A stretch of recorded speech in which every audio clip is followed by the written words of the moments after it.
अस्सलाम वालेकुम। मैं शाहिद हुसैन हूँ। दुआ ज़हरा केस के जो दो मुल्ज़मान जेल में हैं, कराची की अदालत ने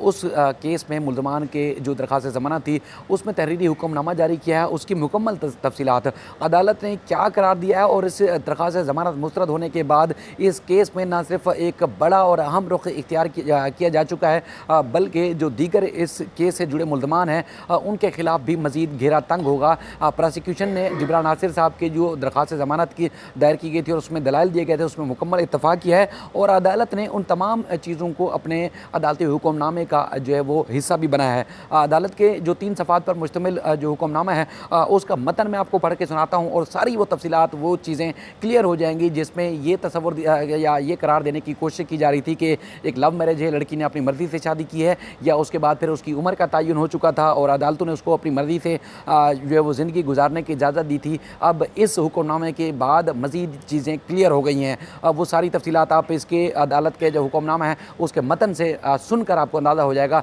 कि अब आगे केस का रुख किस तरफ जा रहा है। अदालत ने तहरीरी हुक्मनामा जारी किया है और तहरीरी हुक्मनामे के मुताबिक प्रोसिक्यूशन के मुताबिक ग़ुलाम मुस्तफ़ा जो मुल्ज़िम है, मुबैना तौर पर उसने निकाह पढ़ाया और निकाह का जो गवाह था वो ग़ुलाम असगर था। अदालत ने कहा है कि पुलिस के मुताबिक ज़हीर ने दुआ के साथ निकाह किया है और उसके बाद फिर पुलिस रिपोर्ट के मुताबिक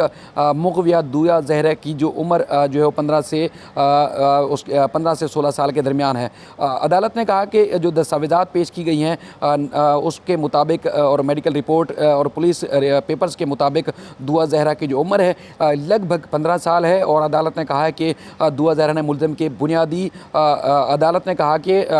अदालत ने करार दिया है कि मुल्ज़िम के जो बुनियादी हकूक़ और इसके अलावा जो दूसरी जानिब जो पुलिस की तफ्तीश है उसका भी उनको जो है बुनियादी तौर पर उसका हक़ है और अदालत ने जो करार दिया है कि जुडिशल मजिस्ट्रेट ने भी केस का ज़िमनी चालान जमा कराने का हुक्म दे रखा है, लिहाजा मुल्ज़मान ने कबल अज़ वक्त दरख्वास्त ज़मानत दायर की। अदालत ने अपने हुक्मनामे में यह भी करार दिया है कि निकाह के वक्त तमाम निकाह रजिस्ट्रार और इसके अलावा जो लोग निकाह कर रहे हैं इनका तमाम जो रिकॉर्ड है इसका जायज़ा लिया जाना चाहिए और उम्र से मुताल्लिक महज ज़बानी तौर पर जो बताया गया था उसका जो है वो इस तरह कबूल नहीं करना चाहिए। जिस तरह हम पहले दिन से कह रहे थे कि जो रजिस्ट्रार होता है, निकाह पढ़ाता है, उसको ज़बानी जो है वो किसी की बात पर जो है वो निकाह पढ़ाना या किसी की उम्र को 18 साल करार देना दुरुस्त नहीं होता, बल्कि तमाम रिकॉर्ड का जायज़ा लिया जाना जो है बहुत ज़्यादा ज़रूरी होना चाहिए और ज़रूरी होता भी है। लेकिन यहाँ पर पाकिस्तान में इस तरह की वारदातें सामने डाल दी जाती हैं जिसमें जो है निकाह पढ़ा दिया जाता है सिर्फ ज़बानी बातों के ऊपर कि बच्ची की उम्र 12 साल है, 13 साल है, 14 साल या 15 साल, तो उसके बाद फिर उसको करार दिया जाता है कि 18 साल उम्र है और निकाह पर 18 साल ही दर्ज की जाती है। अदालत ने उस चीज़ को इस अपने हुक्मनामे में शामिल किया है कि जब निकाह पढ़ाता है या रजिस्ट्रार तो उसको चाहिए कि वो तमाम रिकॉर्ड को उसका जायज़ा ले। सिर्फ ज़बानी बात के ऊपर जो है महज उम्र का बताना ये निकाह के काबिल कबूल होने के लिए काफ़ी नहीं है। अदालत ने कहा कि उम्र के हवाले से जबकि नादरा और दीगर जो मुसद्दका दफ़ात हैं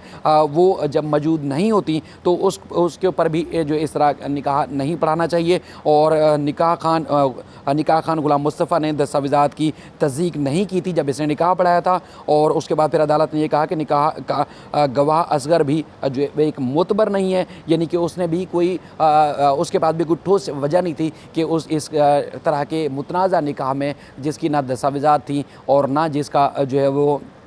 सबूत था कि बच्ची की उम्र 18 साल है, उसके बाद फिर बच्ची की उम्र 14 साल थी या उससे भी कम थी या 15 साल के लगभग थी, तो फिर जो है वो गवाही उसने कैसे दे दी। तो इसलिए अदालत ने कहा है कि वो भी जो है मोतबर नहीं है और जिस पर अदालत ने कहा कि अगवा का जुर्म जो है वो काबिल ज़मानत नहीं है और चूँकि इसको ज़मानत पर जो अगवा करने वाले मुल्ज़मान हैं उनको वो नाकाबिल ज़मानत जुर्म है, यानी कि जब वो गिरफ़्तार हो जाते हैं तो उनको जेल जाना ही जो है उनके लिए कानून के मुताबिक ज़रूरी है। और अदालत ने कहा है कि संगीन जुर्म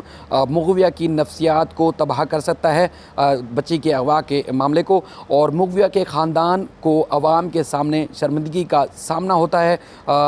ये एक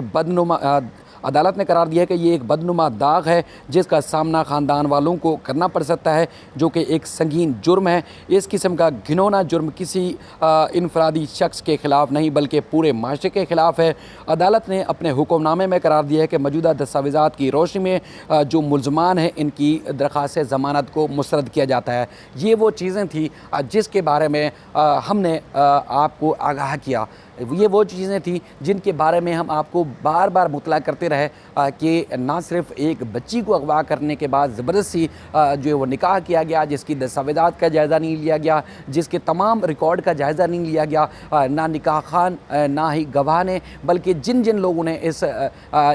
गलत इस घिनौने काम में जो है वो शिरकत या शमूलियत किसी न किसी तरीके से भी इख्तियार की, उसने संगीन नौयत का जुर्म किया है। ये अदालत का हुक्मनामा है, 3 सफ़ात पर मुश्तमिल हुक्मनामा है, जिसमें अदालत ने मुल्ज़मान की दरख्वास्त ज़मानत मुस्तरद की थी, जो निकाह पढ़ाने वाला था और जो उसका गवाह था। और उसके बाद फिर जिन लोगों ने जो असल इसके जो सरगना है या असल जो किरदार हैं, जिसमें ज़हीर उसका भाई शबीर या उनकी वालदा, जो रिकॉर्ड से साबित हो रहा है कि इन्होंने अगवा किया है बच्ची को, कराची से अगवा करने के बाद लाहौर ले गए और उसके बाद फिर इसी तरह उनके साथ जो है वो बच्ची को जो है वो उन्होंने बच्ची के साथ खेल खेला है, तो उनके साथ क्या होगा? ये तो वो मुल्ज़मान है जो जिन्होंने काम अंजाम दिया है, जो असल किरदार हैं, उनको जब कानून के कटहरे में आएंगे तो फिर ना जाने क्या क्या हाल होगा। बहरहाल पुलिस की तहकीकात जारी है। आज जो है वो चूँकि 13 जुलाई है, आज जो है वो आखिरी रोज़ है। कल ज़हीर को ज़रूर जो है वो अदालत में पेश होना है। आज हम पूरा दिन कोशिश करते रहें कि ज़हीर आएगा कराची की शरकी अदालत में, चूँकि लाहौर हाई कोर्ट से 14 जुलाई तक उसने ज़मानत हासिल कर रखी है। उसके बाद फिर ज़मानत के बाद ही